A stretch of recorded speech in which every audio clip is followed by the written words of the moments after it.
Bonjour à tous, voici la quatrième et dernière capsule de la série sur l'apprentissage visible.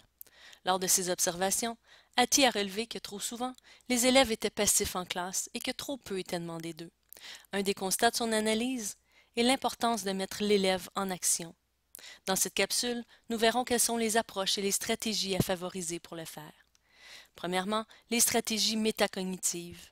La métacognition, c'est la connaissance et le contrôle qu'une personne a sur elle-même, plus spécifiquement sur ses stratégies cognitives ou ses façons d'apprendre. Il faut donc proposer des tâches qui vont permettre aux élèves de comprendre et de verbaliser le processus suivi pour accomplir la tâche, qui vont favoriser le questionnement et l'auto-questionnement et qui vont proposer un réinvestissement. La résolution de problèmes. Nous savons que le cerveau réagit aux défis.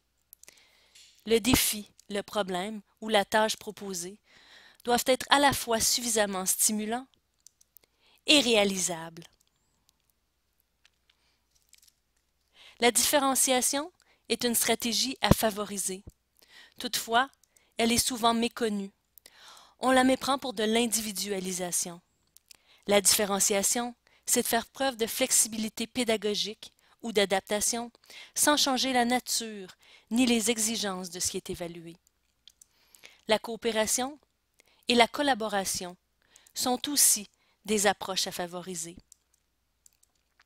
La collaboration, c'est lorsque chaque membre d'un groupe a un rôle et une tâche afin de faire augmenter le taux de réussite de l'équipe vers l'atteinte d'un but commun. N'oublions pas l'importance d'utiliser des stratégies qui vont permettre à l'enseignant de faire une rétroaction continue, ce qui ne semble pas toujours évident dans un contexte réel.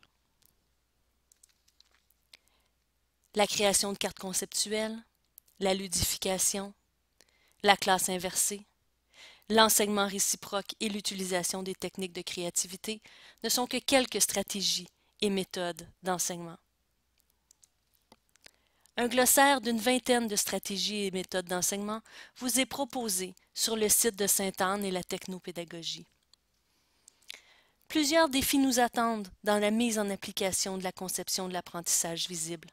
Pour les enseignants, c'est de reconnaître l'importance de la planification, de s'investir dans son développement professionnel et d'accepter son nouveau rôle afin de donner plus de place à l'élève.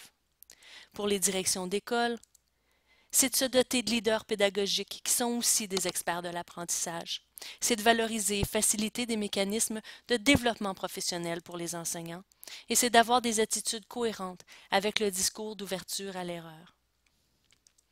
C'était une synthèse en 4 capsules de l'apprentissage visible, analyse de John Hattie, traduite et présentée le plus librement du monde par moi-même, Isabelle Sénécal, qui espère vous retrouver prochainement pour d'autres capsules pédagogiques.